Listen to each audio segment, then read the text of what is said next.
Ako ang inyong Lolo Pael. At ako naman si Kabanong. At ito ang aming kwento.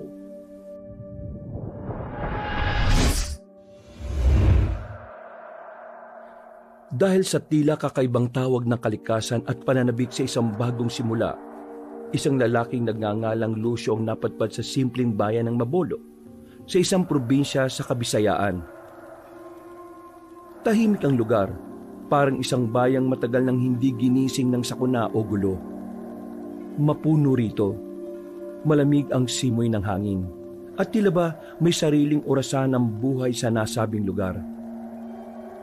Nagustuhan talaga ng edad 27 binata ang simpleng bayan dahil napakakalmado ng kanyang pakiramdam dito. Payapang-payapa ang puso niya kumpara sa syudad. Gabi nang dumating si Lucio. Nasa likod siya ng isang puting van at tumigil sa lumang waiting shed sa tabi ng kalsada.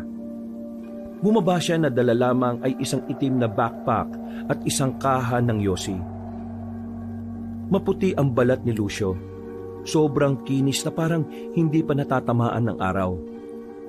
Mistisuhin ang dating. Halos malamodelo ang forma. Matipuno at may matang hindi mo masyadong matanaw ng matagal dahil tila gumagalaw-galaw ang kulay nito depende sa ilaw. Minsan kulay hazel, minsan asul, minsan naman ay tila pulang nag-aalab. Maraming salamat po sa pag-attend, sir. Pagkayukod niya sa driver ng van, ay sumaludo naman yun ng nakangiti saka nagdire-diretso ng pagmamaneho. Nang mawala ang sasakyan sa paningin niya, ay tumanaw siya sa kapiligiran pinaliliwanagan ng mga ilaw sa gabi. Iba talaga ang amoy ng kapayapaan sa lugar na to. Nakaka-relax.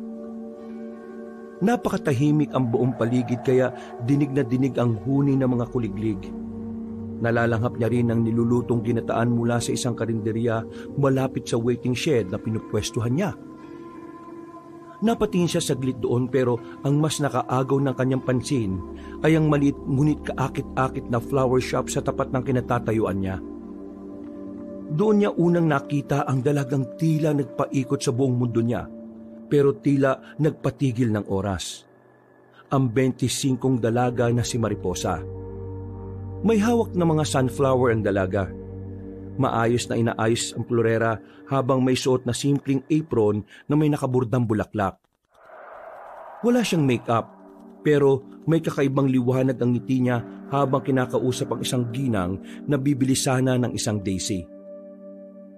Napapangiting pinagmasdan ni Lucio ang karikitan ng babaeng florista. Mapungay ang mga mata ni Mariposa.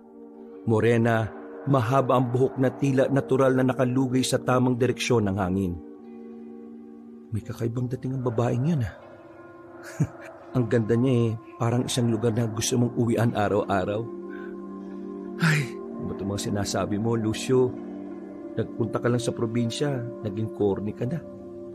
Langya ka.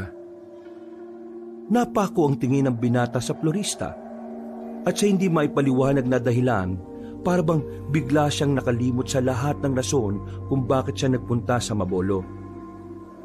Isang tingin lang sa dalaga, para bang umuugong ang lahat ng hindi niya naririnig noon. Para bang narinig niya na ang pangalan nito kahit hindi pa niya ito tinatanong. Mariposa. At sa parehong sandali ay bigla ring lumingon ng dalaga sa kinaroroonan ni Lucio. Nagtama ang kanilang mga mata at kasunod noon ay biglang ngumiti sa kanya si Mariposa. Hindi niya alam kung nakita siya talaga nito o imahinasyon lang ang nangyari. Pero sa saglit na sandaling yon ay may marahang tibok ng damdamin ang naitanim sa isang dayuhan na akala ng marami ay walang puso. Hindi rin naisip ni Lucio na sa mga sandaling yon ay muling titibok ang akala niyang bato na niyang puso. Lalapitan niya sana si Mariposa pero kahit gabi na ay dumadagsa pa rin ang mga mamimili. Dahil doon ay hindi na niya muna yon inistorbo pa. Pero tinandaan niya talaga ang tila pamatay ng ngiti ng dalaga at ito ang ibinaon niya sa pagtulog. Hindi lang palang lugar na to ang maganda kundi ang mga tao. Mukhang tinadhana talaga akong mapatpat sa lugar na to para makilala siya. Humanap na nga siya ng matutuluyan at napadpad sa lumang paupahan na pag-aari ng isang matandang babaeng nagngangalang Aling Etang. 60 anyos na ang nasabing ginang na mabait naman. Kaya lang ay may pagkabungangera ang tono ng boses. Hindi ka taga rito, ana iha. Ito ang susi ng upahan mong apartment, ah. Salamat po dito sa susi, Aling Etang. Opo, nasabi ko na po sa inyo kanina, di ba? Ay, oo nga pala. Pasensya na at may edad na kaya medyo nag-uulyan din. Bakit nga ulit napadpad dito sa Mabolo? Sa katunayan po niyan, dumaan lang po talaga ako rito. Pero parang mas nagustuhan ko na munang mamalagi rito kaysa doon sa pupuntahan ko talaga sanang lugar eh. Aba, mukhang meron kang natipuhan ditong babae ah. Tama ako no, Lucio? Si Aling Etang naman po. Hindi naman po sa ganun. Ay sus! Halata naman sa mukha mo ngayon na namumula. Wala namang problema at totoong maraming magaganda rito sa simpleng bayan namin. Basta ang payo ko lang sa'yo ha, iho, na magpakabait ka rito. Tahimik ang Mabolo at hindi kami mahilig sa kaguluhan. Ayaw na ayaw talaga namin ng gulo. Nako, pareho lang po pala ako ng mga taga rito. Kaya nga po ako nagpakalayo-layo kasi gusto ko rin po ng katahimikan eh. Makakaasa po kayo na hindi ako pagmumulan ng gulo. Mabuti naman kung ganon. Sige na, at baka magpapahinga ka pa. Pupunta muna ako sa simbahan. Mag-overnight prayer kasi kami. Kung may kailangan ka ha, ipagtanong mo na lang muna sa pamangkin kong si Esther. Nandyan lang yun sa bahay at hindi naman lalabas. Sige po, salamat din po Aling Etang. Pag-alis ni Aling Etang ay nagtungo na kaagad ang binata sa kanyang apartment at inayos sa mga dapat ayusin. Mabuti na lang din ay may ilang kagamitan na sa naupahan niya. Ayon kasi kay Aling Etang ay sadyang iniwan na raw talaga yon ng huling umupa at hindi na muna nila inalis dahil baka balikan pa ng may-ari. Nilapag niya lang ang mga dala sa gilid ng kama at saka sumalpak doon. Napatingin siya sa puting kisame at napangiti ng mapakla. Naalala niya kasi ang tunay na dahilan kung bakit siya nagpakalayo-layo. Hindi to simpleng bakasyon ng mapagtakas. Misyon ko to at pagsubok para sa sarili ko. Makakaya ko pa nga ba? Napabuntong hininga siya ng malalim bago ipikit ang mga mata hanggang sa anuri ng kanyang diwa papunta sa karimlan. Naging masarap naman ang tulog niya na parabang at home siya sa bagong tinutuluyan. Makalipas ang ilang araw, mula sa inuupang apartment ay naglakad si Lucio papunta sa flower shop. Para kasing hindi siya nakatiis at gustong-gusto niya talagang makilala si Mariposa. Hindi lang dahil sa maganda ang dalaga, kundi dahil sa isang bagay na hindi niya maintindihan. Bakit nga kaya yung presensya niya parang nagpapakalma sa buong pagkatao ko? Para tuloy akong nahihiwagaan sa babaeng yun ha? Natigilan na siya nang makita si Mariposa sa bungad ng flower shop. Good morning. Good morning din po, sir. Ano pong hanap nyo? Ikaw? Ako po? Ano po, sir? Ikaw ang may pinakamagandang ngiti sa shop na ito. I'd like to know your name, please. Mariposa. Bibili ka po ba, sir, ng bulaklak? Oo naman. Bibili ako. By the way, ako naman si Lucio. At huwag mo na akong tawaging sir. Halos magkaidaran lang naman tayo 27 lang ako. 25 pa lang po ako, sir. Ang ibig kong sabihin, Lucio, bago ka lang dito sa Mabolo, ano? Oo, kakalipat ko lang nung nakaraang gabi Okay. Anong bulaklak ang hanap mo? Gusto ko sanang bumili ng bulaklak, yung pwedeng ibigay sa isang babaeng gusto ko makilala. Gustong makilala? Oo. Gusto kasi kitang makilala talaga kaya bibili ako ng bulaklak at ibibigay ko sana sa'yo. Kung okay lang. Kitang-kita ang pamumula ng pisngi ng dalaga. Hindi niya kasi akalain na ganun ka-straightforward ang binatang nasa harapan niya. At sa unang pagkakataon sa matagal na panahon ay napangiti ang dalaga ng totoo. Hindi dahil kailangan sa trabaho, kundi dahil naramdaman niya ang kakaibang kilig sa mga sinabi ng gwapong binata.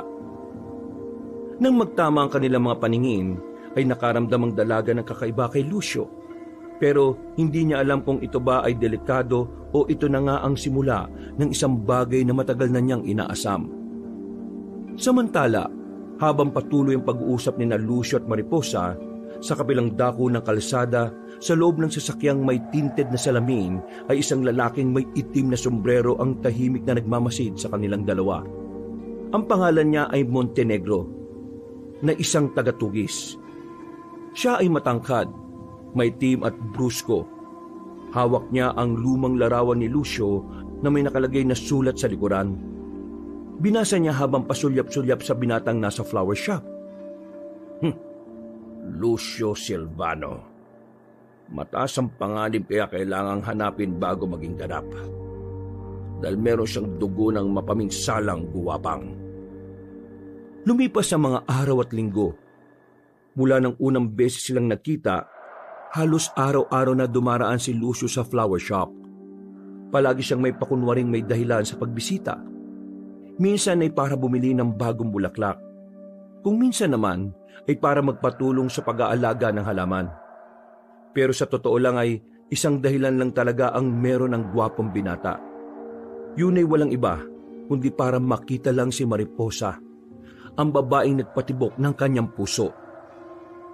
At sa bawat araw na lumipas, unti-unti niyang nakilala ang dalaga, ang mainhing paraan ng pagtawa, ang simpleng paraan ng pagsuklay ng buhok gamit ang mga daliri kapag naiilang, ang tahimik na pagkalma sa sarili tuwing nakakatanggap ng malaswang tingin mula sa mga hindi kaaya-aya mga tao, at ang maluwag na pagtanggap sa kritisismo sa mga customer.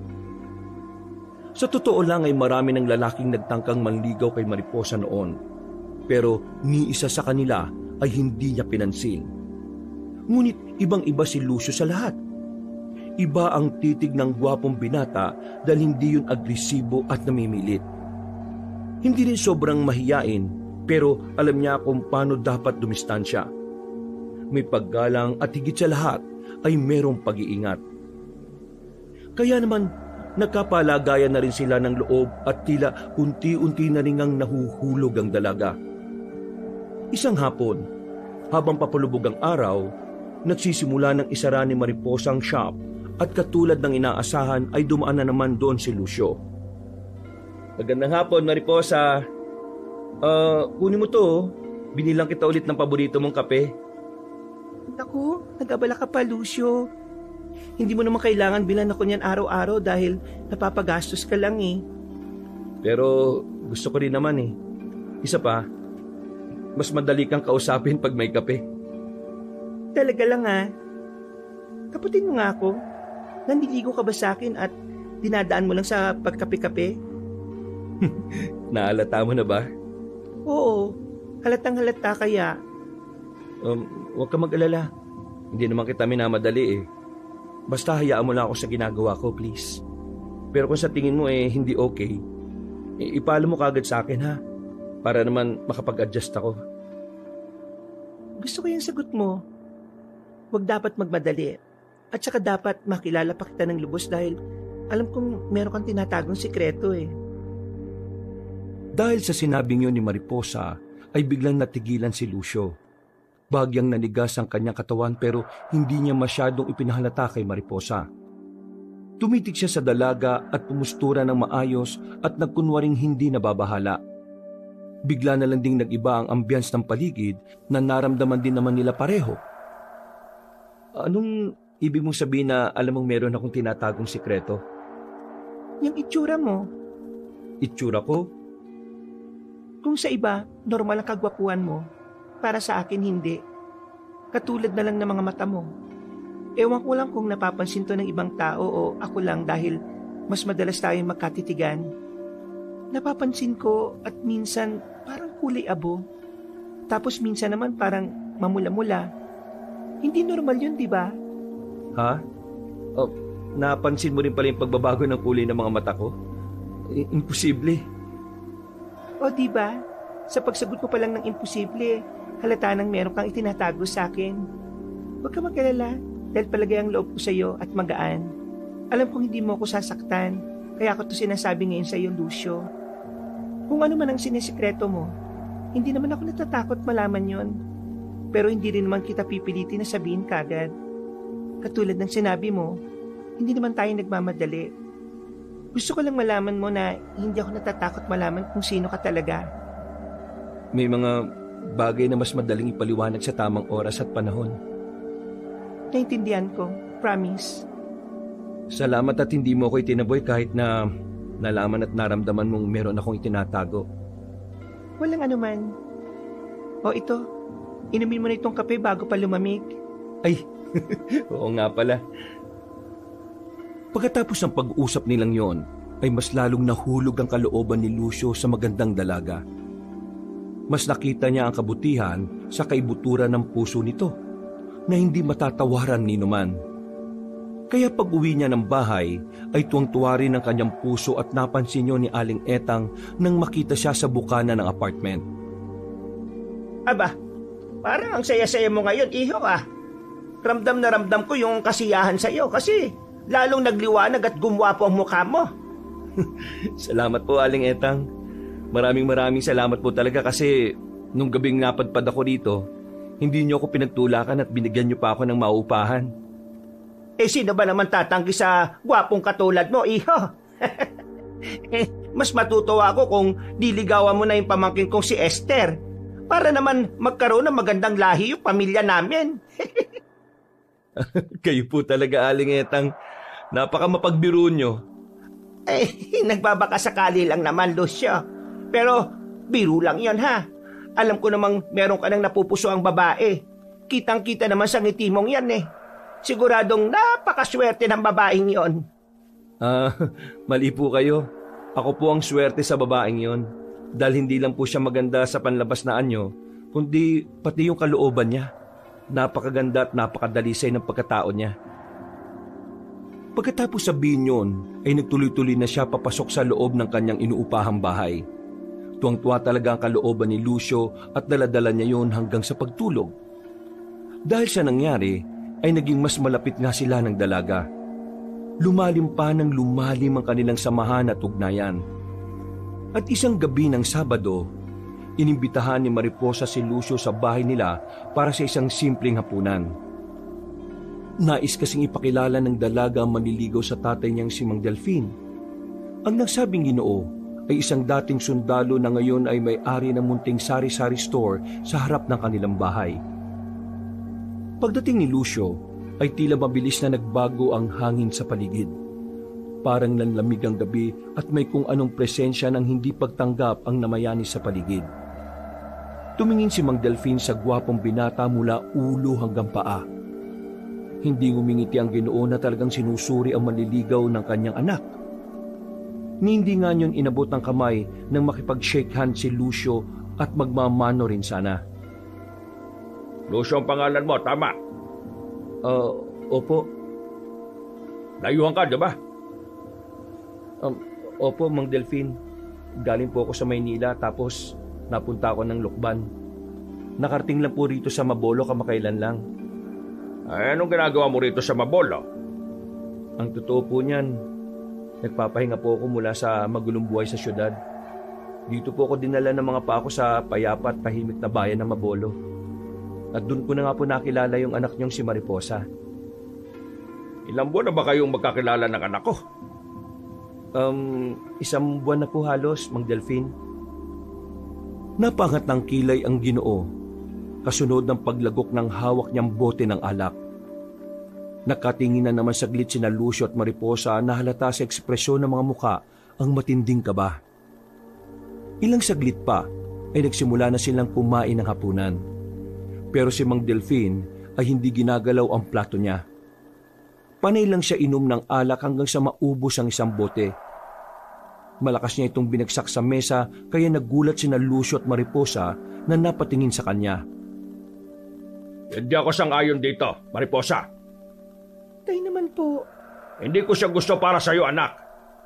Hindi ko alam kung bakit. Pero may nararamdaman akong mali sa taong yan. Hindi uubra sa akin yung kagwapuhan mo, iho. Makinig ka sa akin mabuti, anak.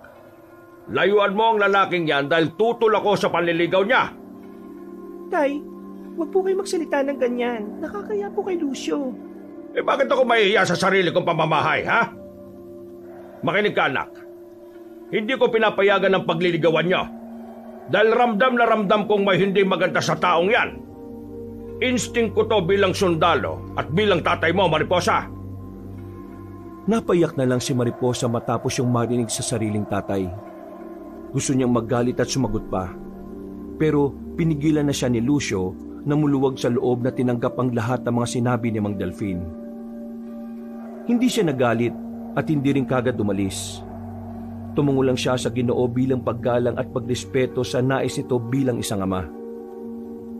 Maraming salamat po, Mang Delfin, sa pagiging tapat sa nararamdaman niyo. Naintindihan ko po na concern lang po kayo sa anak niyo.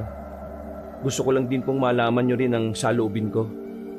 Na kahit ayaw niyo sa akin, ipagpapatuloy ko pa rin ang panliligaw kay Mariposa. Alam ko po sa sarili ko kung gaano ko siya kamahal. Hindi po yun mahahadlangan ng mga sinabi niyo sa akin para tumigil.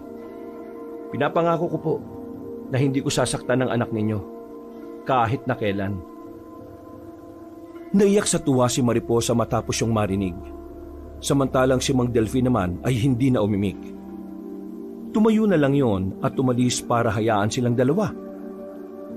Pagkatapos ng gabing yon ay hindi na muling binanggit na Mariposa ang tungkol sa kanyang tatay Delfin.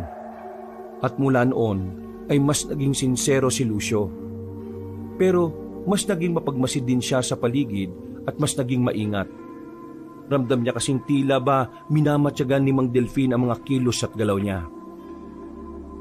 Sa kabila ng hadlang sa kanilang pagliligawan ay nanatili silang matatag. Isang gabi, habang naglalakad si Lucio pauwi galing sa bahay ng dalaga, may napansin siyang hindi normal. Ang mga ilaw sa kalsada ay tila kumukurap. May malamig na hangin din na bigla na lang parang dumaan at mula sa kadiliman ay naramdaman niyang may mga matang tila sumusunod sa kanya. Dahil doon ay napahinto siya at pumikit.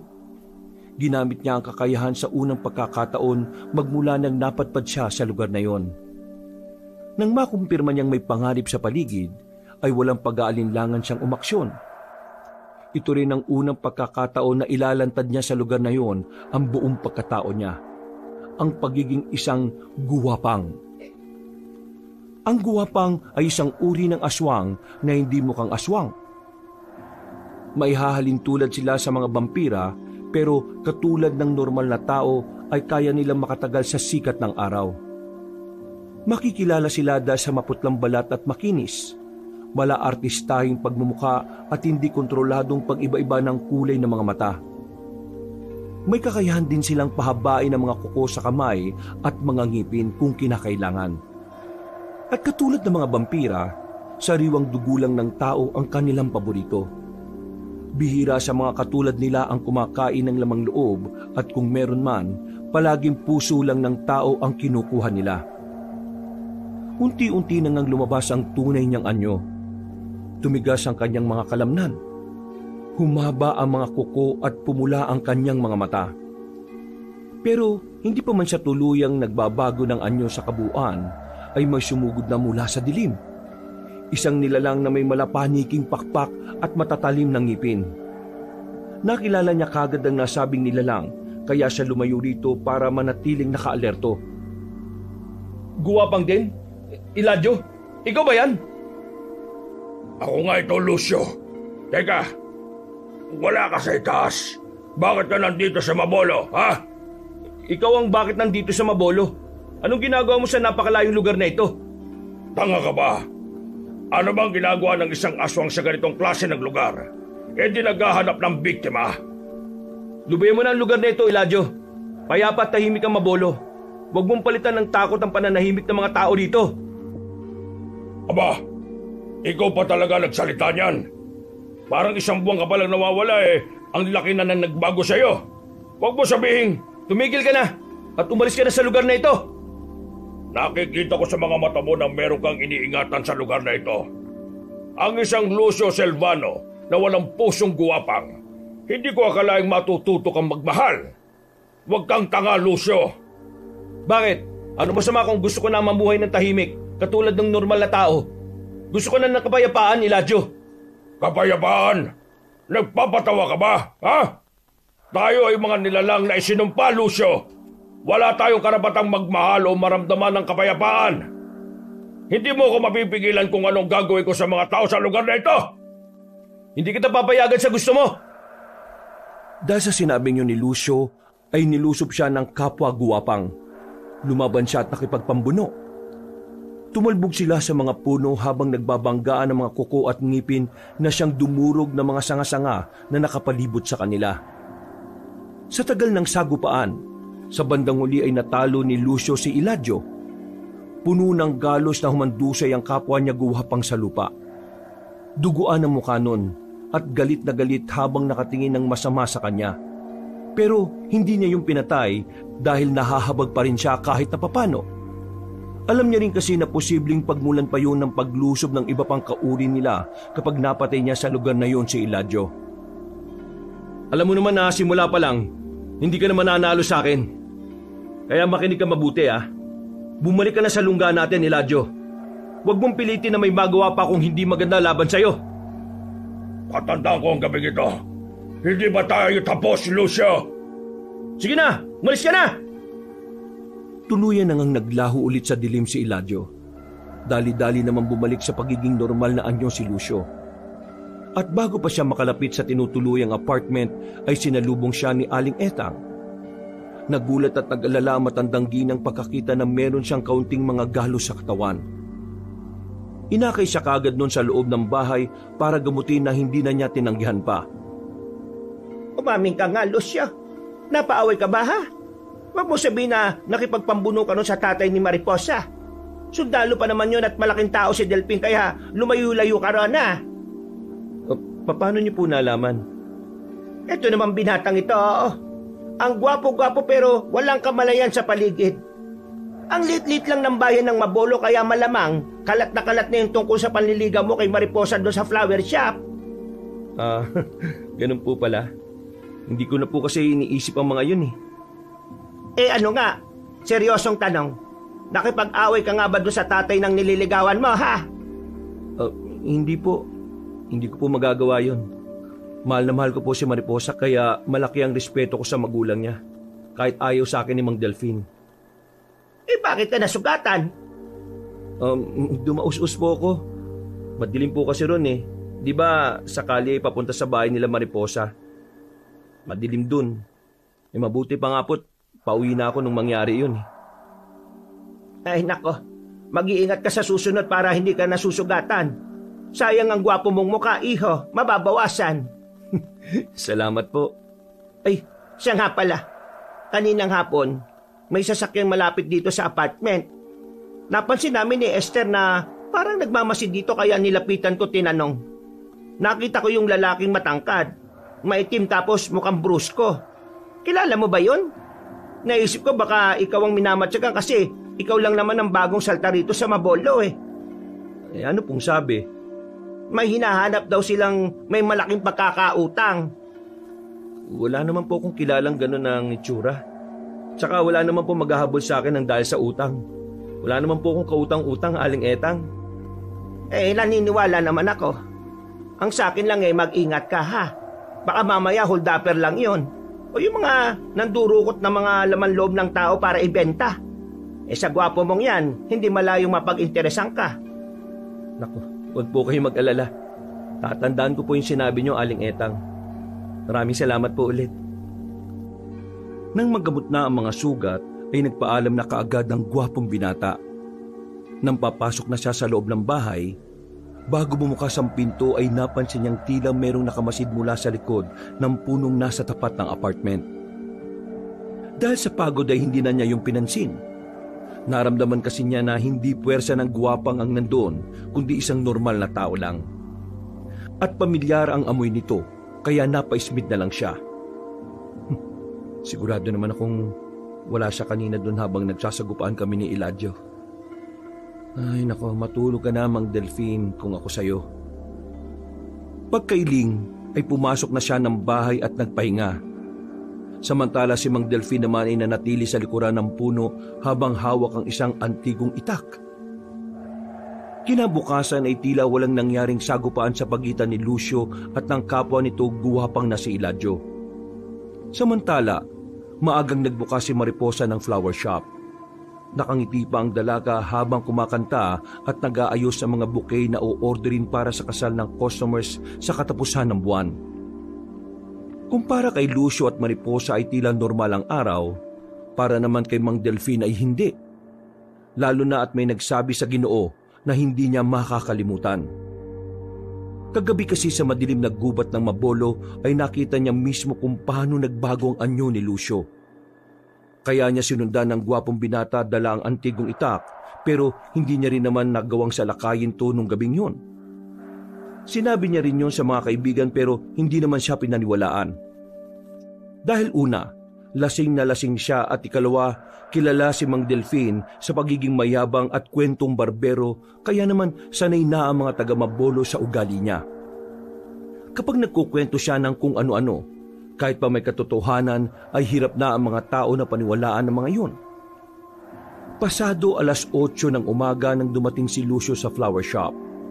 Napangiti kaagad ang dalaga nang makita siya pero muli siyang nagbiro sa lalaki. Hoy Lucio, ano ginagawa mo rito ng ganito kaaga? Bakit? Ayaw mo ba, ha? Pag-iisipan ko. Ay nako, hindi ko nahihintay ng sagot mo. Basta tanggapin mo na to, please.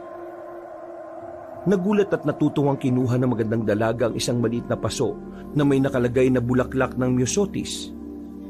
Hindi siya makapaniwala dahil hindi native sa Pilipinas ang bulaklak na yon, pero kahit papaano rin naman ay pwedeng mag-alaga ng ganon dito.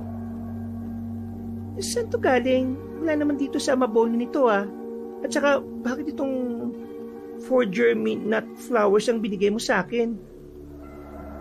Sabi kasi nila na ang bulaklak na yan para raw sa isang memorya. Hindi madaling makalimot kapag ito ang ibinigay mo.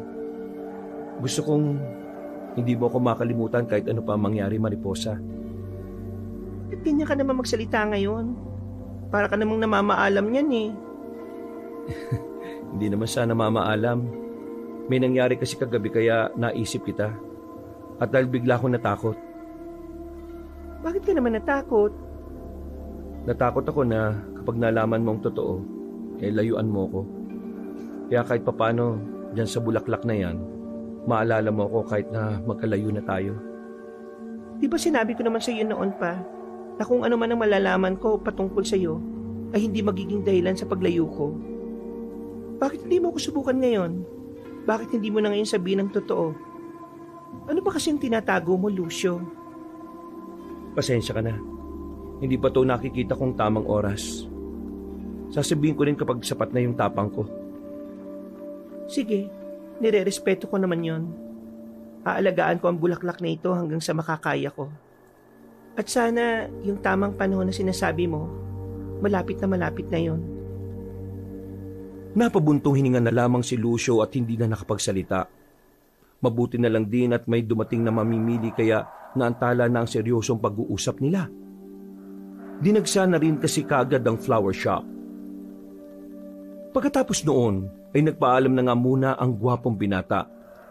Nagpunta muna siya sa pamilihan hanggang sa mapansin niyang tila merong sumusunod na sasakyan sa kanya.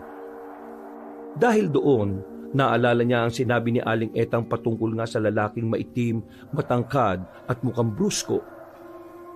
Nasigurado niyang yun nga yun nang makita niyang lumabas ang Ginoo sa sasakyan. Siya na nga siguro yung sinasabi ni Aling Etang. Sino siya? At anong pakay niya sa akin? Tiningnan niya ang nasabing lalaki na nagngangalang Montenegro. Nang makahalata ay dali-dali yung bumalik sa loob ng sasakyan. Kaya hindi na nag-aksaya ng oras si Lucio. Humakbang siya palapit sa nasabing sasakyan pero kagad yung humarurot palayo. Ba't lokong yun ah? Ano kaya't minamatsagan ako ng lalaking yun? Parang kailangan kong mag-ingat-ingat ngayon ah. Magmula nga na makainkwentro ng gwapong binatang misteryosong lalaki, ay nag-ingat na nga rin muna siya. Sinabi niya rin kay Mariposa ang tungkol dito dahil ilang beses niyang napansin ang nasabing sasakyan malapit sa flower shop. Halatang nagmamasid din yon, kaya minabuti rin muna nilang hindi magkita ng araw-araw. Pinag-ingat din ng dalaga ang kanyang manliligaw na ginawa naman nga ni Lucio. Isang hapon, nagpunta siya sa bahay ni Mariposa nang hindi sinasadyang marinig niya ang usapan ng mag-ama. Hindi muna siya kumatok at nagpakita. Masinsinan niya lang munang pinakinggan ng seryosong balitaktakan ng mag-ama. Tay, napapadalas na po yata kayo sa flower shop Hindi mo naman po kailangan na bantayan ako araw-araw dahil maayos naman po ang benta natin. Maayos din po ang pagtatrabaho ko, Tay. Hindi ikaw ang binabantayan ko, anak. Kundi yung taong yun na umaali-aligid sa iyo. Sino po? Si Lucio? Oo, ang lalaking yon.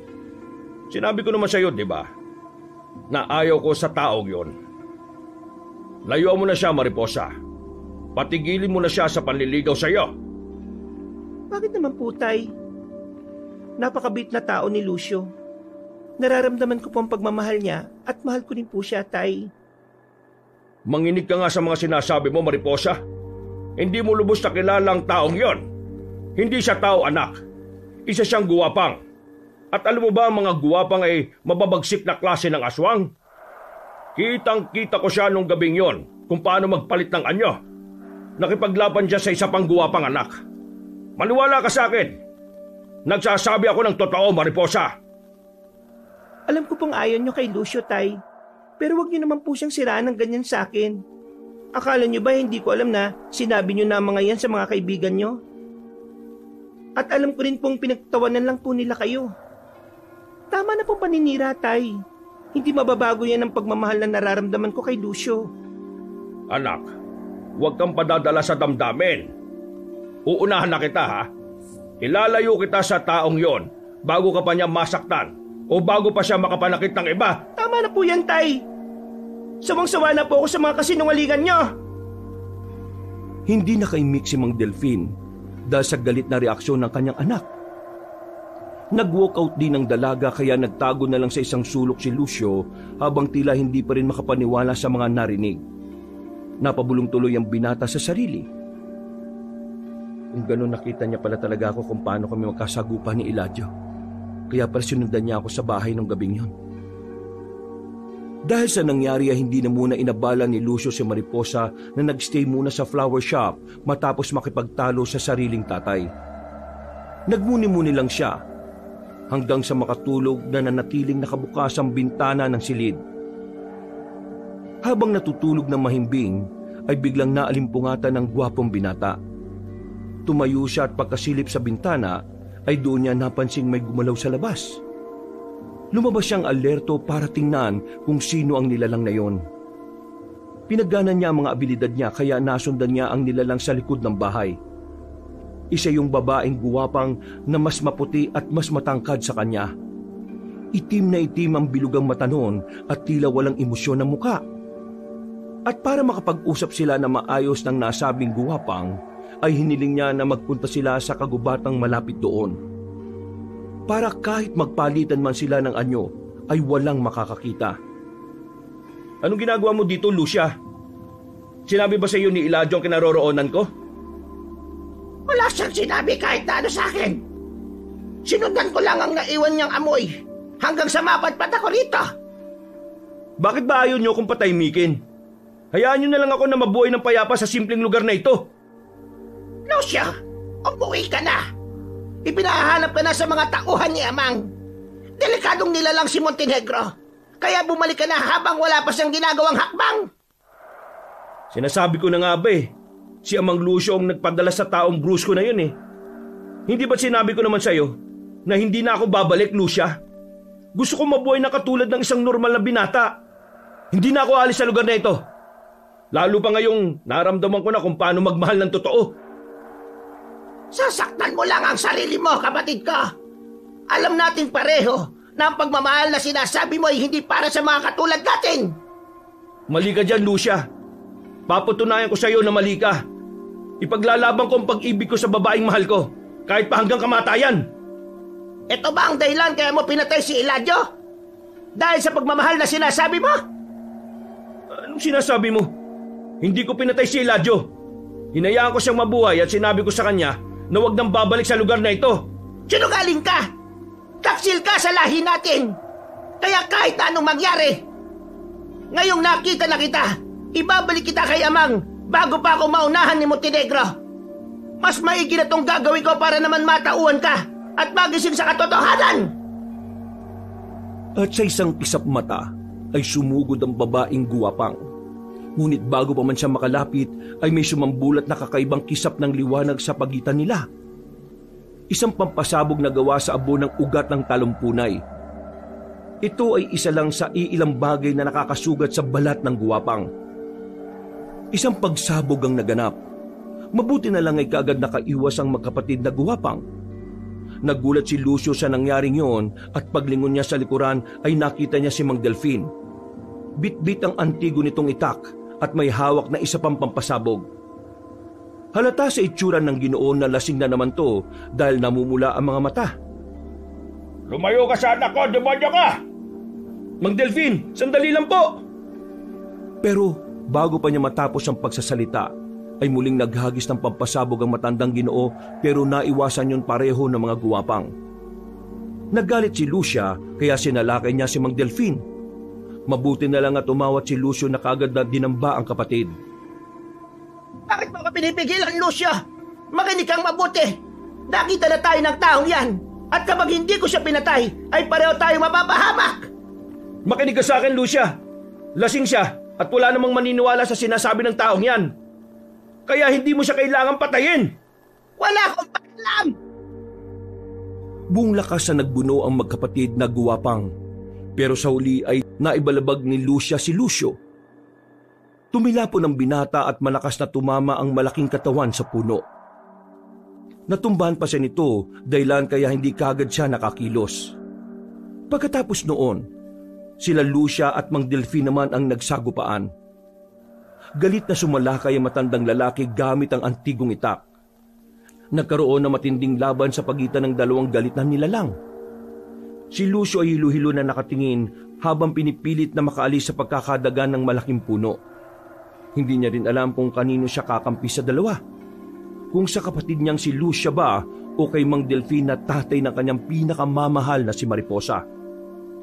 Sa hindi inaasahang pagkakataon ay nakatsyempo ang lalaking dating sundalo. Nasaksak niya at napabagsak si Lucia na sinubukan pang lumaban pero pinagtatataga niya na ito ng 3 pang beses. Tuluyan yung nanghina hanggang sa bumalik na siya sa tunay na anyo. Isang magandang babae na maputi pero nabahiran na ng sariwang dugo dahil sa dami ng tama sa katawan. Ang antigong itak na ito, galing pa sa malayong kabuntukan na sinasabing hinulma kasama ang abo ng mga sundalo.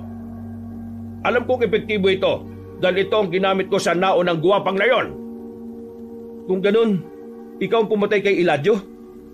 Wala akong pakialam kung sino kayo. Lahat kayo ay halimaw na naghahasik sa Mabolo, kaya papatayin ko kayo.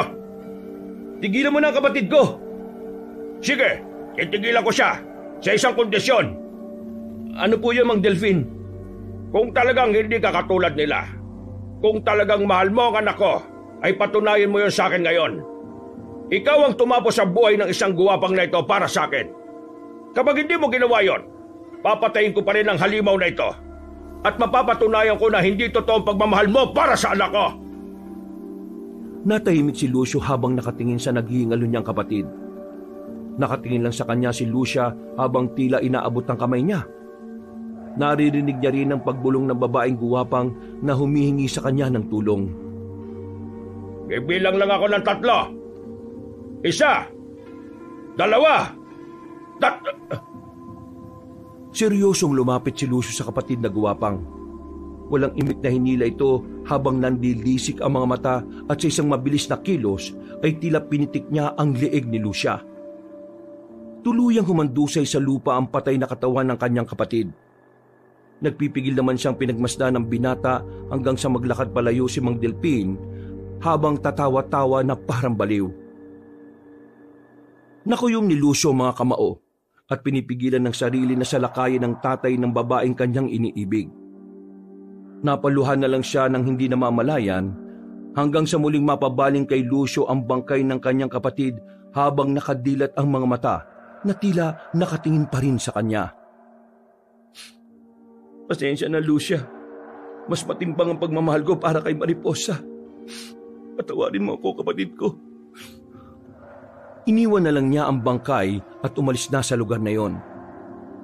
Hindi naman siya nabahalang may makakakita sa nasabing bangkay dahil pagdating ng ilang oras ay magsasaabo naman yon ng kusa.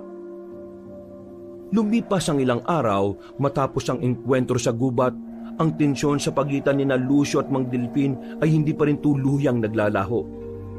Bagamat hindi natuwirang tinutulan ng Ginoo ang presensya ni Lucio, ramdam pa rin ang pagdududa sa mga kilos noon. At habang tumatagal ay parang nakakaramdam ang binata ng kakaiba sa dalaga. Dumating nga ang araw na naging magkasintahan sila at mas dumalas ang kanilang pagkikita. Hanggang sa isang gabi ay meron na ngang nangyari sa kanilang dalawa. Hindi lang isang beses kundi naulit pa ng naulit dahil pareho silang nasiyahan. Subalit, magkarelasyon man, ay hindi pa rin masabi-sabi ng lalaki ang pinakatatago niyang sikreto. Mabuti na nga lang din ay hindi na inungkat ito ng babae habang si Mang Delfin naman ay nanatiling tahimik. Isang tanghali sa flower shop, tahimik si Mariposa habang inaayos sa mga bagong dating na bulaklak. Nasa isang sulok naman si Lucio, tumutulong sa paglalagay ng pangalan sa mga card ng order. Hindi ka na masyadong nagsasalita ngayon, Mariposa. Kasi kapag nagsalita ako, masaktan ka. Ha? Anong ibig mong sabihin? Wala. Biro na masasaktan ka pero meron talaga akong gustong sabihin sa'yo. Sabihin mo na, please. Magkakaanak na tayo, Lucio. Ha? Ano? Buntis ako. Aba, magandang balita yan. Kung ganun magkakaroon ng hatayo ng anak, napakasaya ko. Teka, bakit parang hindi ka masaya, Mariposa? Masaya ako na magkakaanak na tayo. Pero hanggang ngayon kasi na nabuntis mo na ako lahat-lahat, may hindi ka pa rin sinasabi sa akin. Naghihintay lang ako, Lucio. Hindi na importante yon. Ang mahalaga ay mahal natin ng isa't isa at magkakaroon na tayo ng anak. Hindi ako sigurado doon, Lucio. Dahil kahit gaano kita kamahal, hindi ko pa rin alam kung anong klaseng pagkataong dinadala mo. Pakiusap, sabihin mo na sa akin ang lahat. Sige, sasabihin ko na sa iyo, mahal. Sasabihin ko na sa iyo ang lahat-lahat. Napayuko si Lucio at tumugot ng hininga. Pagkalaon ay lumapit siya sa magiging asawa at niyakap yon na mahigpit. Nang matapos na sila ng pag-aayos ng mga bulaklak, sa loob ng abandonadong simbahan sa kanlurang bahagi ng Mabolo ay dinala ni Lucio si Mariposa. Sa likod ng lumang altar, binuksan niya ang isang tagong pintuang kahoy. Ito'y isang lihim na silid na puno ng lumang kasulatan, larawan at mga banga ng pinatuyong dugo. Ano mga ito? Akala ko ba dayuhan ka dito sa Mabolo? Bakit parang pag-aari mo ang lugar na ito? Totoong dayuhan ako rito sa Mabolo. Dinala ko lang mga ito dito sa lugar na ito matapos mamatay ang kapatid kong si Lucia. Saka ko nikukwento ang tungkol sa kanya.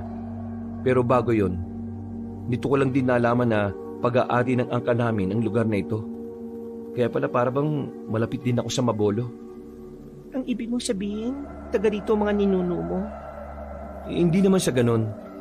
Minsan lang din pala silang nanirahan dito. Ano ba itong mga lumang kasulatan, larawan at mga banga na parang may laman na pinatuyong dugo? Dinala ko mga yan para hindi ko makalimutan ng pinanggalingan ko. Hindi ako ordinaryong tao, Mariposa. Isa akong uri ng aswang na kung tawagin ay guwapang. Mula sa salitang lumang Kastila na ibig sabihin ay guwapo o makisig, ngunit may sumpa. Ang lahing ipinaglihi sa kagandahan, ngunit isinumpa ng kagutuman. Kagutuman sa dugo at karne ng tao? Oo, pero hindi kami katulad ng natural na aswang dahil hindi naman kami hayok sa karne o dugo ng tao. Ipinanganak akong kalahating guwapang. Ang ama ko ay matanda na pero kapag nakita mo siya, aakalain mo magkapatid lang kami. Ang nanay ko naman ay isang simpleng babae mula sa Batangas. Nasaan na siya? Pinatay ang nanay ko ng mga kapwa ko guwapang nung 10 taong gulang pa lang ako. Kasi pinili niyang itaguyod ako bilang tao. At simula noon, araw-araw ko nang kinakalaban ng bahagi ng sarili kong nais kumain ng laman at dugo. Hanggang sa nung nasa tamang edad na ako, nagdesisyon na akong umalis sa amin. Nagpalipat-lipat ako ng lugar para lang di matunto ni Amang Luciano. Kaya napadpad ako dito sa Mabolo. Mariposa, matatanggap pa ba ang isang katulad ko? Oo naman. Pero inaalala ko magiging anak natin. Paano kung maging siya rin siyang kalahating guwapang katulad mo?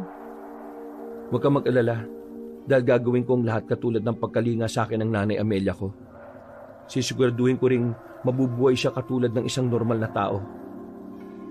Pasensya na pero hindi ko papayagan na mangyari yon. Napalingon sina Lucio at Mariposa sa likuran kung saan ay nakita nilang nakatayo roon si Montenegro, ang manunugis na guwapang na alagad ni Mang Luciano. Ikaw na naman? Ano tagbalik ka pa dito? Alam ko na ang tungkol sa'yo dahil sinabi ka na sa akin ni Lucia. Sinabi na sa iyo ng kapatid mo bago mo siya patayin, hindi ba?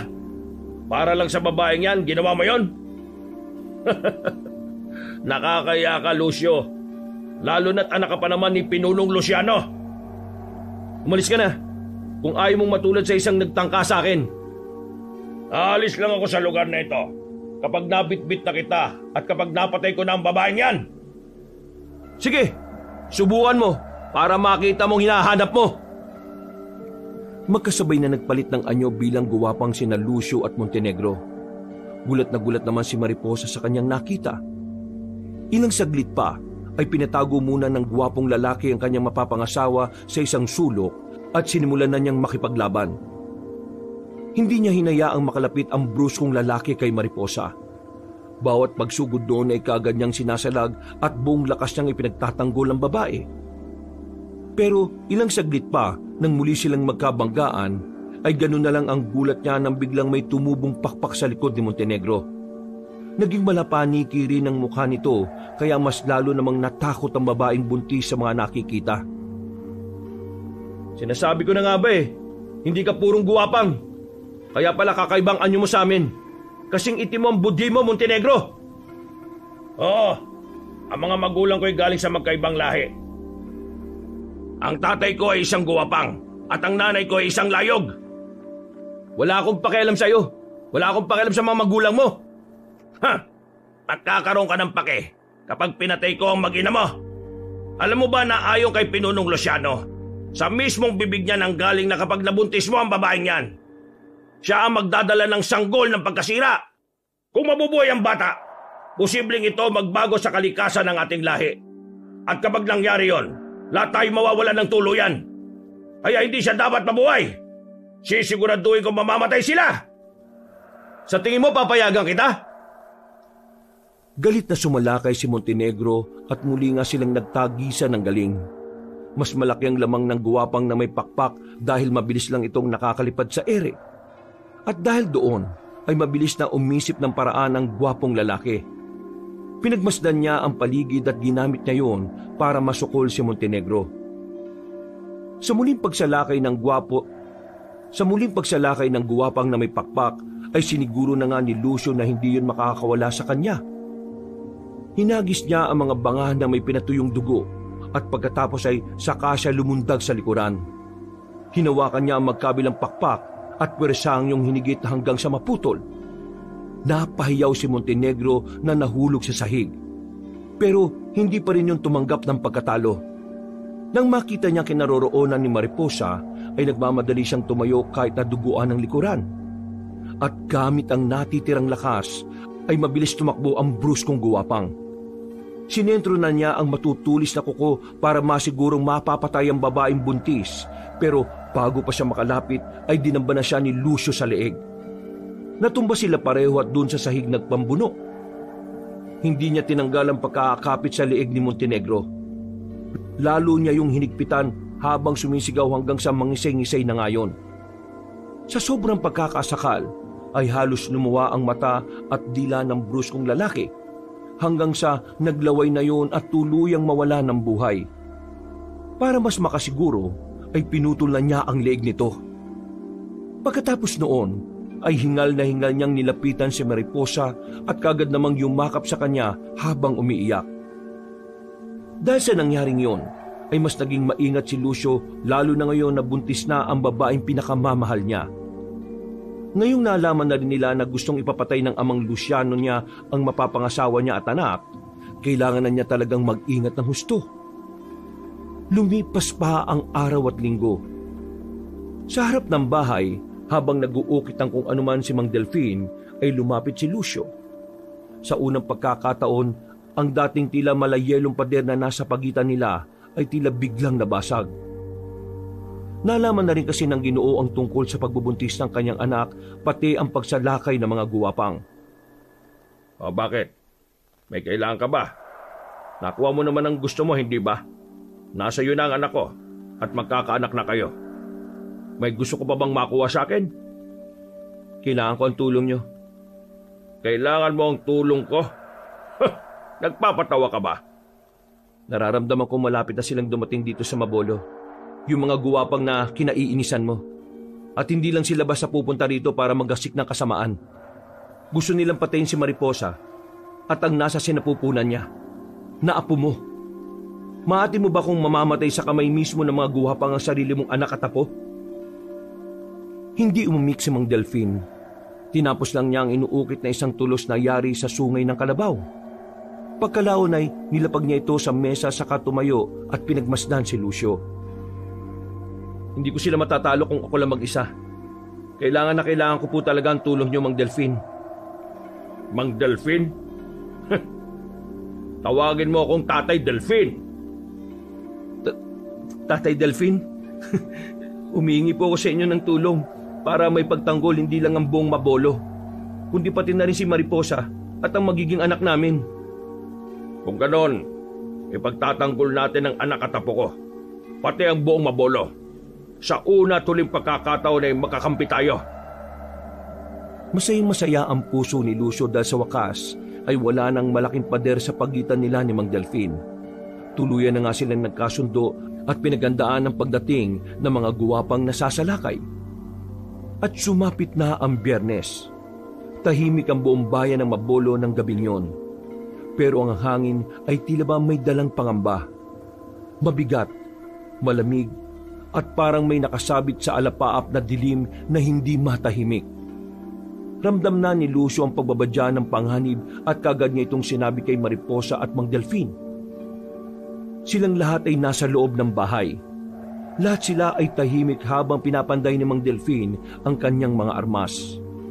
Pinatalim pa niya ang antigong itak na muling binabad sa katas ng talumpunay.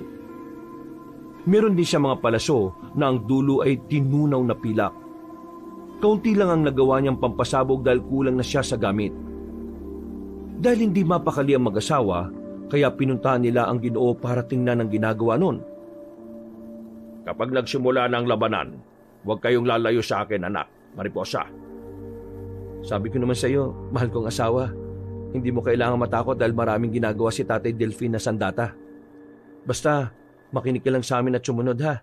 Katulad ng sabi niya, huwag na huwag kang lalayo kung sakaling sumalakay na mga guwapang. Hindi namin hahayaan na kunin ka ng mga nilalang na yon. Hindi ko hahayaan na dumampi ang mga kamay nila sa inyo ng magiging apo ko. Salamat po sa inyo. Makakampante na po talaga ako.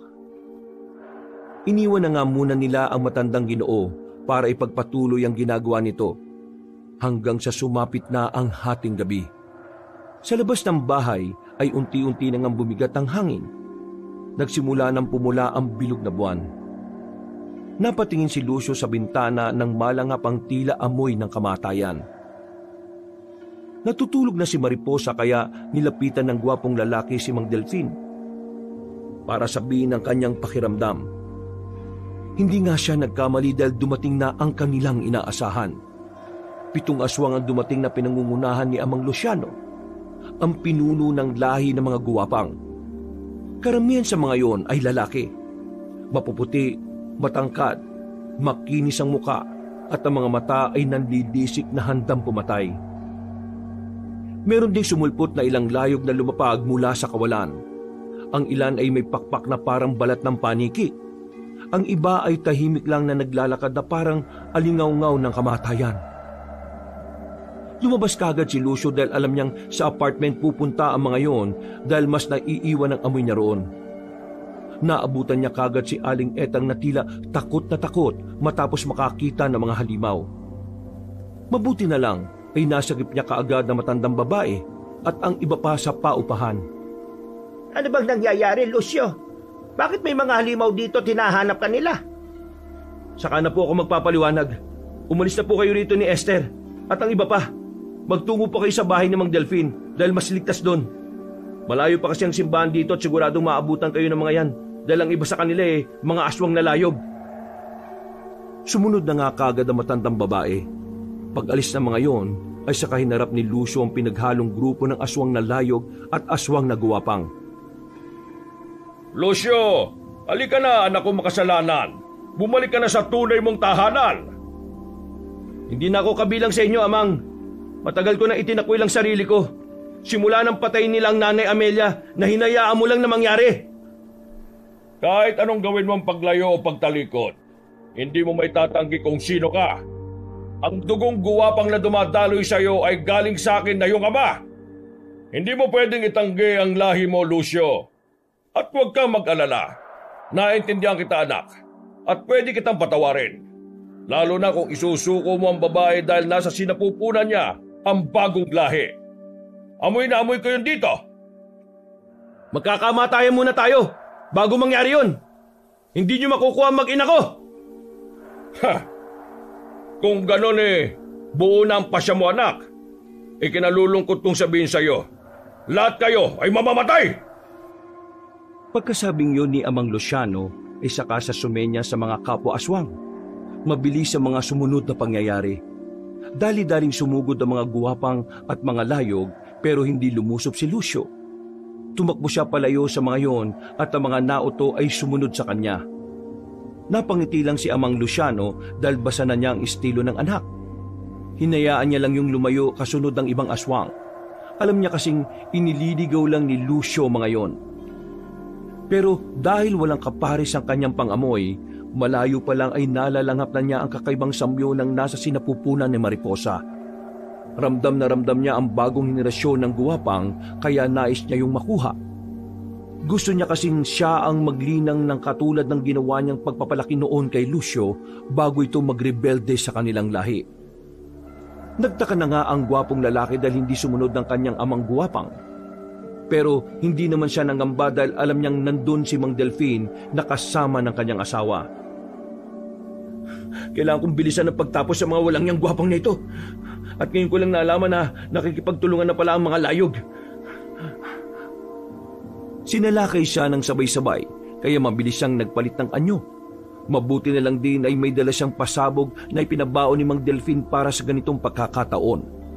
Hinagis niya yun sa gitna at laking gulat ng mga guwapang at layog nang sumabog yun.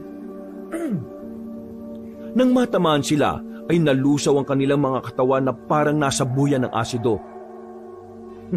Gawa sa ugat at katas ng talumpana yung pasabog na yan kaya siguradong hindi kayo makakaligtas mga tanga. Nang may makita siyang isa pang gumagapang na layog at magtatangkapang lumipad ay dinambanan niya ito kaagad. Pinutol niya ang mga pakpak at pinugot ang ulo katulad ng ginawa niya noon kay Montenegro.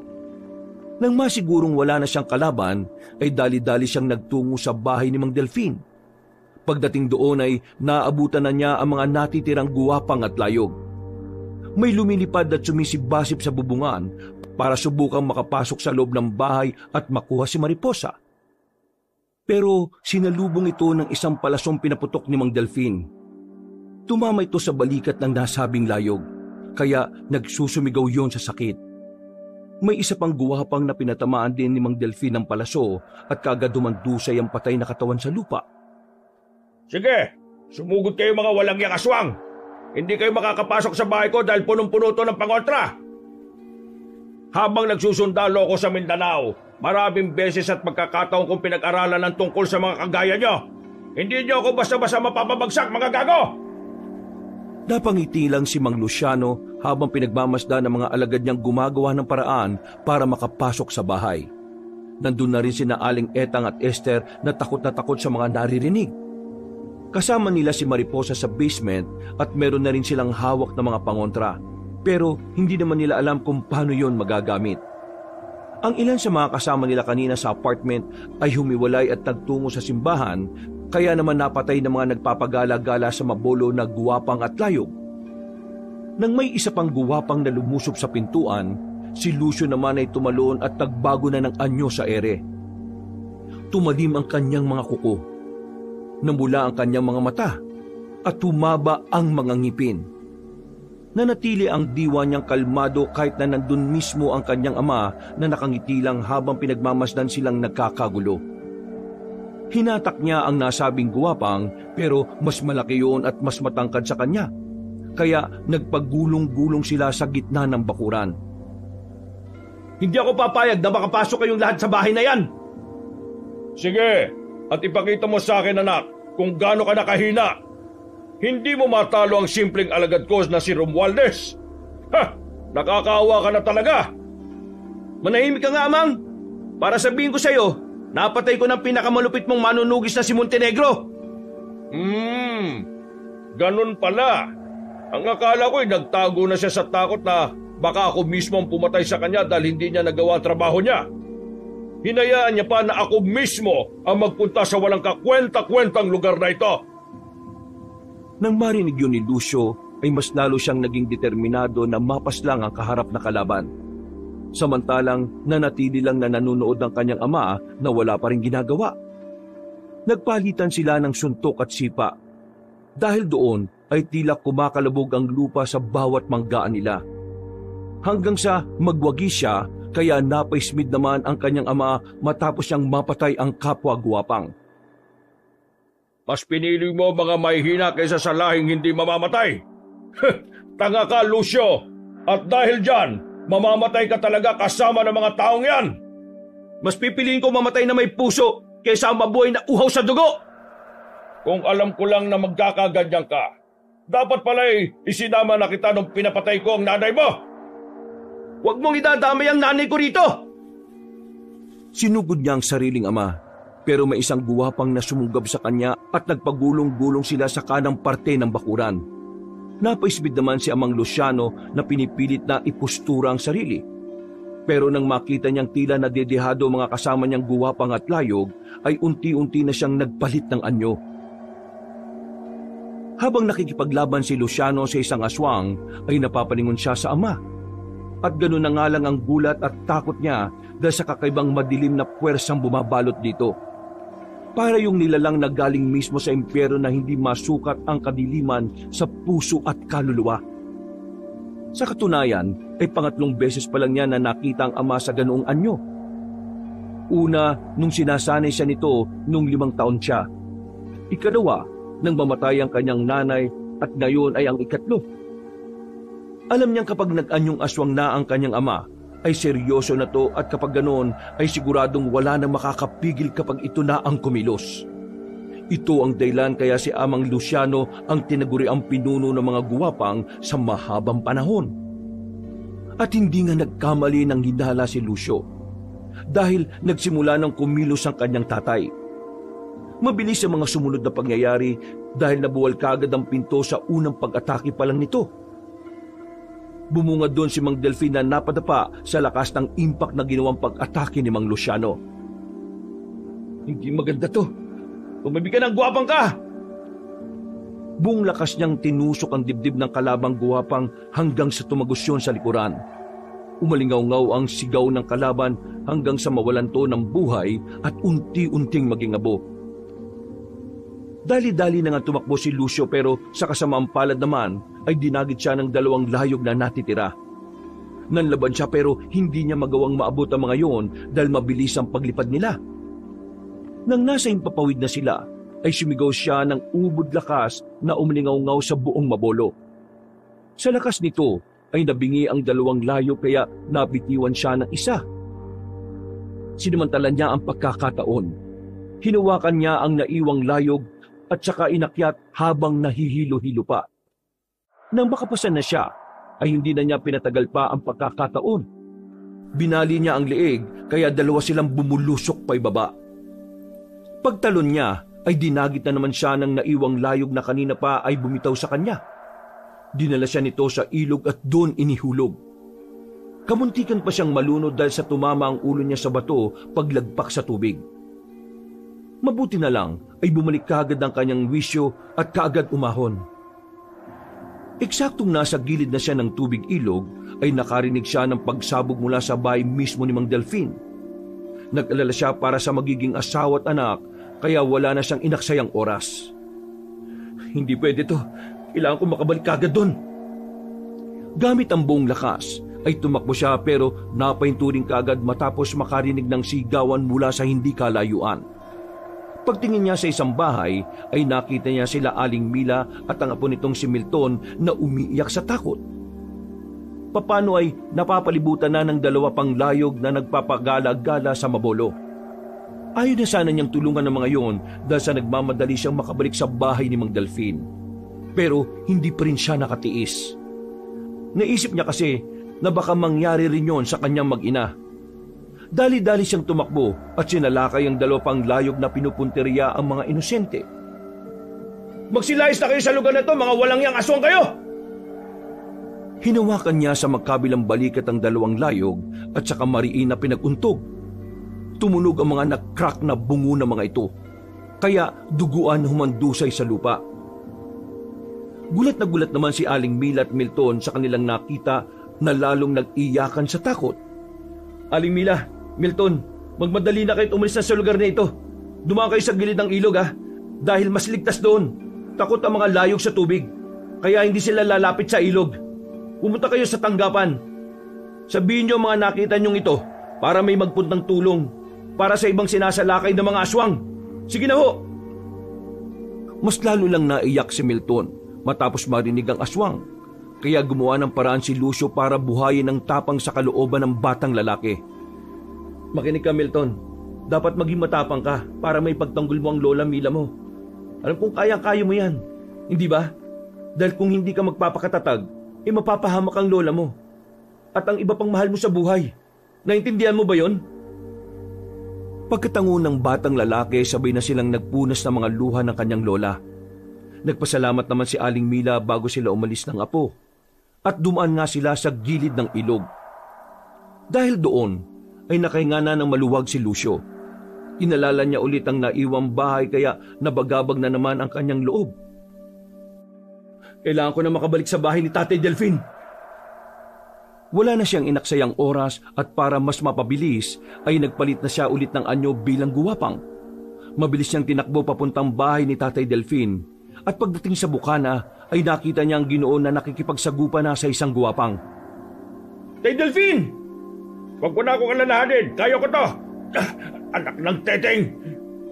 Nandiyan ako, Tay Delfin! Pinagtulungan nga nila ang guwapang na tila may lakas ng 3 katao. Kinapitan ni Lucio ang nasabing aswang sa likod habang tinutusok naman ni Mang Delfin sa likuran gamit ang hawak niyang patalim. Napatras ang halimaw at nasunog ang balat dahil sa pilak na patalim. Tumakbo yung palayo hanggang sa madapa pero gumapang pa rin upang takasan ng kamatayan. Pero hindi na to pinalampas sa matandang lalaki. Tinarakan niya kagad sa leeg hanggang sa mawalan ng buhay. Nang akala nilang okay na ang lahat, ay nagulat sila dahil mula sa labas ay nakakita pa sila ng mga 4 pang kalaban na tila kadarating lang. Iwan mo na ako rito. Magmadali ka na at habulin mo ang tatay mo dahil siguradong pababa na yun sa basement. Paano kayo? Kaya ko sarili ko, Lucio. Hindi ako naging sundalo para maging pabigat. Magmadali ka na. Bilisan mo na. Kayang-kaya kong 4 na yan. Sige ho, mag-iingat po kayo. Ikaw din. Ipinagkakatiwala ko na sa iyo, anak ko. Alam ko magiging ligtas siya sa kamay mo. Tila na naba ang puso ni Lucio dahil sa galak matapos yung marinig. Nadagdagan tuloy ang determinasyon niyang iligtas ang mag-anak laban sa walang yanyang ama. Nang sumugod na si Mang Delfin ay tumakbo na siya papuntang basement para sundan ng ama. At pagdaan niya sa likod ng bahay ay isang nanghihinang guwapang ang umatake sa kanya. Sinipa niya lang at nagmadali na kagad papunta sa kinaroroonan ng pinakamamahal niyang asawa. Pagbaba niya ng hagdan, ay naabutan niyang nakabukas pa ang pinto ng basement at naririnig niyang nag-iiyakan na mga kababaihan sa loob. Dinig niya ang boses ni na Aling Etang, Esther at Mariposa. Pagtayo niya sa pintuan ay nakita niya si Amang Luciano na nakatayo lang habang pangisi-ngisi. Nasaan yung gwapang na ang Ginoo kaya takot na ang tatlong babae. Kakaiba sa lahat ng guwapang ang anyo ni Amang Luciano dahil tila lumabas ang totoo nitong edad na talagang nakakatakot. Parang pader ang katawan na sobrang pagkasolid at ang mga kuko sa kamay na talaga namang napakatalim na nangingintab pa. Duwag ka, Amang! Mga walang kalaban-laban na babae yan! Ako ang harapin mo ngayon! Napalingon ng lahat kay Lucio at nang tumingin sa kanya ang pinunong guwapang ay napangiti lang yon ng makahulugan. Nagulat naman si Aling Etang sa kanyang narinig kaya nagtataka siyang tinanong si Lucio. Lucia, bakit mo tinawag na ang mga halimaw na yan? Isa ka ba sa kanila? Lucio. Nakikita mo na ba ngayon ang takot sa mata ng mga taong ito? Bakit hindi mo ngayon sabihin sa kanila ang totoo? Kung sino ka at kung anong klaseng kang tao? Oops! Nagkamali ako. Hindi ka nga pala tao. Hindi ka tao dahil anak kita. Ikaw ay galing sa angkan ng mga guwapang. Totoo ba sinasabi ng halimaw na yan, Lucio? Kung ganun ikaw ang dahilan kaya sinasalaki ang mabolo ng mga aswang na yan? Magsalita ka naman, anak ko. At huwag mong bitinin ang tanong na matandang yan. Bigyan mo siya ng karapatang malaman ang totoo bago ko sila patayin. Bakit mo kami papatayin? Wala naman kaming ginagawang masama sa inyo ng pamangkin kong si Esther. Kung ang kailangan mo yung anak mo, siya lang ang kunin mo. At huwag mo na kaming idamay. Huwag mo nang idamay yung mga taga-mabolo. Lucio, sumama ka na sa halimaw na yan. At huwag ka nang babalik dito pakiusap. Para naman matapos na ito. Ha? Natigilan na ang matandang babae matapos tumawa ng pagkalakas-lakas ni Amang Luciano. Umalingaw-ngaw sa buong silidang halakhak ng isang demonyo. Dahil doon ay mas lalong natakot si Aling Etang at Esther.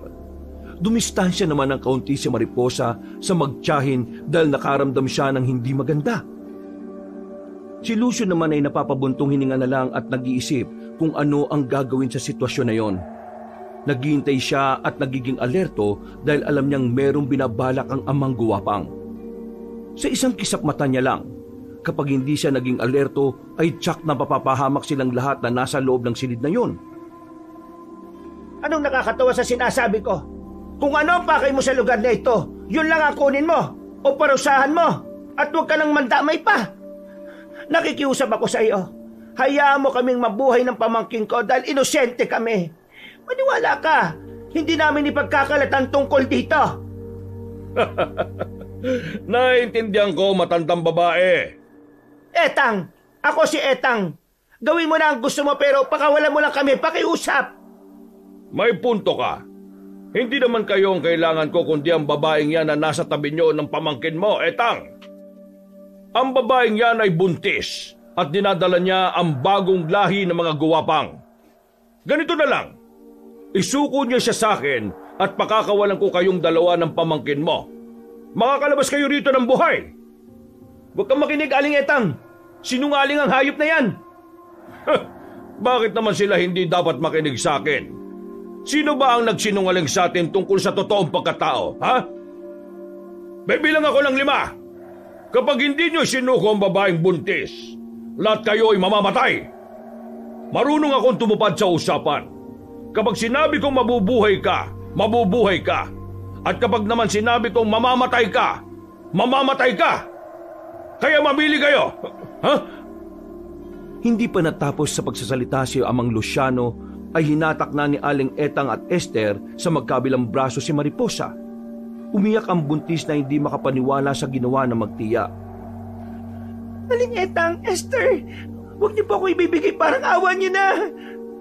Pasensya ka na, Mariposa. Hindi ko rin gusto to pero wala akong magagawa dahil gusto pa naming mabuhay ng pamangkin ko.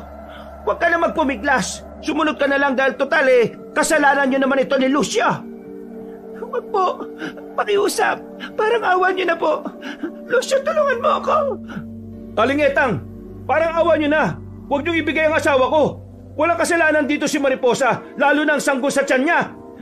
Kami rin naman walang kasalanan. Kaya pagpasensya mo na talaga, Lucio. Walang personalan to. At saka kaya mo siguro kami pinuntahan dito para mangyari talaga to. Hindi mo rin pala kami talaga planong iligtas. Kaya okay na rin tong nangyari. Kapag natapos na to, lumayas ka na sa apartment ko. Wala nang nagawa ang lahat dahil naisuko na nga na magtiya si Mariposa kay Amang Luciano. Nang hawakan na ng pinunong aswang ang buntis, ay nginitian niya si Aling Etang at Esther. Halata naman sa dalawa ang matinding takot pero pinilit lang nila ang mga sarili para makalabas ng buhay sa lugar na yon.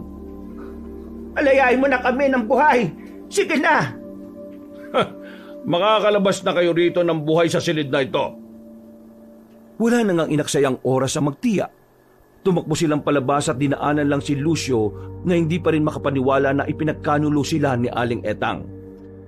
Paglabas ng pintuan ng magtiya ay tila may mabilis na hanging sumunod sa kanila. Napapikit sina Luciano at Mariposa at pagdilat ng kanilang mga mata ay nakita na nilang gumugulong na sa sahig ang ulo nila Aling Etang at Esther. Paano ay mabilis silang sinugod ni Amang Luciano at bumalik din kagad sa buntis pagkalaon. Sa sobrang pagkagulat ni Mariposa ay napasigaw siya ng husto sa takot. Nanlaki rin ang mga mata ni Lucio pero napalunok na lang siya dahil hindi na rin niya alam ang mararamdaman. Kung matutuwa ba siya o magagalit sa pagkamatay na magtiya. Ang sabi ko lang naman ay makakalabas sila rito ng ligtas. Hindi ko naman sinabi na pagdating nila dyan sa labas magiging ligtas pa rin sila. Hindi pa rin nagbabago ang talim ng mga kuko ko kahit hindi ko na nagagamit. Ano, okay ba anak? Napakawalang hiya mo talaga. Bitiwan mo mag-ina ko. O bakit? Bakit ko naman gagawin yon? Kunin mo sila kung gusto mo. Galit na lumusob si Lucio pero para lang siyang bata na pinaglalaruan ng ama. Halos mahingal-hingal na siya ay hindi pa rin niya mahawak-hawakan si Mariposa para mailigtas. Dahil doon ay binunot na niya ang huling alas na naiwan sa kanyang bulsa. Ang panaboy na nakalagay sa maliit na bote. Dinukot niya ito at inihagis sa mukha ng kanyang tatay. Nabasag yun at kumalat ang likido sa mukha ng pinunong guwapang. Biglang nag-init ang mukha ng halimaw kaya nabitiwan niya si Mariposa na dali-daling tumakbo sa isang sulok. Napasandal sa gilid si Amang Luciano na kagad pinunit ang sariling mukha para hindi kumalat kagad ang pagkalusaw. Nagulat naman si Lucio nang makita yon, lalo na nang lumabas ang dugo ang mukha ng kanyang tatay. Akala mo ba basta-basta lang ako mapapatay ng ganyang kahilang panaboy? Hindi ako naging pinuno ng mga guwapang nang wala lang. Ngayon ay pakikita ko sa iyo kung sino ang kinakalaban mo, Lucio! Sumalakay na ang pinuno ng guwapang kaya inihanda ni Lucio ang sarili. Nang hawakan niya ang ama, ay nakipagpambuno rin siya rito pero binalibag lang siya na parang aso. Ramdam na ramdam niya ang sakit sa bawat paghampas at pagtama ng mabibigat nitong kamay sa iba't ibang bahagi ng katawan niya. Para na siyang papanawan ng malay tao nang bigla siyang makarinig ng kalansing na basag. Nang lingunin niya ang kinaroroonan ni Mariposa, ay nakita niyang nanginginig ang asawa sa takot. Hinagis kasi nito ang hawak na pangontra na ngayon ay nag-aapoy na sa likuran ng pinunong guwapang. Mga peste talaga kayo sa buhay ko! Kung hindi mo lang dala-dala ang magmamana ng bagong salinlahi ng mga guwapang matagal na kitang tiniris! Kahit nasusunog na ang likurang bahagi ng katawan, ay hindi yun alintana ng aswang. Naganda ulit to ng pagsalakay pero nang lingunin niya si Lucio ay wala na yon sa sahig. Nagulat na lang siya nang may maramdaman na tumutusok sa kanyang tagiliran. Paglingon niya ay nandun na nga ang kanyang anak at pilit na tinatarakan ang kanyang gilid ng matulis nitong kuko. Tumawa ang halimaw at tila bigla nitong tinigasan ng katawan hanggang sa maputol ang mga kuko ni Lucio. Napatras siya at nang sasalakay na ulit ang kalaban ay isang kalansing at bote na naman ang nabasag. Bumato ulit si Mariposa na tumama naman sa hita dahilan para mag-apoy yun. Mga peste! Magkakasunod na palaso na may pilak na talim ang tumama sa kanyang tagiliran. Pagtingin nila sa pintuan ay nandun na si Mang Delfin na sugatan din. Wag na wag kang lalapit sa anak ko. Ako ang harapin mo. Ang hirap talagang ubusin ng mga peste. Ikaw ang peste. Itong bagay sa'yo. Muling nagpaulan ng palaso ang Ginoo, pero naiwasan niyo ng pinunong guwapang. Subalit hindi niya nakita ang pagsalakay ni Lucio sa ilalim. Eksakto naman na hinagis ni Mang Delfin ang antigong itak at yun nga ang itinarak ng binatang guwapang sa sariling ama. Napahiyaw sa sakit si Amang Luciano pero nakatayo pa rin to habang napapaatras. Sumigaw to ng sumigaw dahil sa galit at pagkatapos ay saka sumalakay. Wala nang inaksayang oras si Mang Delfin at Lucio. Nakipagtagisan na sila ng lakas. Hanggang sa hinagisan na nga ng matandang sundalo ng pasabog ang mukha ng aswang. Nagliyab ang katawan nito at nagsisisigaw habang patuloy na nakikipagtagisan pa rin ng lakas. Hindi niyo ko basta-basta mapapatay. Makukuha ko ang gusto ko. Makukuha ko ang... Tumigil ka na! Tapos na ang paghahari mo! Mamamatay ka na, pinunong guwapang! Ikaw ang mamamatay! Hindi ako, kundi ikaw! Lumundag si Lucio sa ulunan ng kanyang ama at buong lakas na itinarak ang antigong itak sa batok ng halimaw habang nasusunog ito. Nagwala-wala at nanlaban pa rin yun, pero sa huli ay tumigil din at dahan-dahang bumagsak sa lupa. Dahil doon ay nagkalat ang apoy sa buong basement kaya nang madali na silang lumabas at wala nang inaksaya pang oras. Nang nasa pintuan na ng basement ay saglit na tumigil si Lucio para pagmasdan ang patay na katawan ni na Aling Etang at Esther. Napabuntong hininga na lang siya at napailing bago sumunod kina Mang Delfin at Mariposa. Pero bago siya tuluyang makalis, ay narinig pa niya ang boses ng ama na tila bumubulong habang naghahabol ng hininga.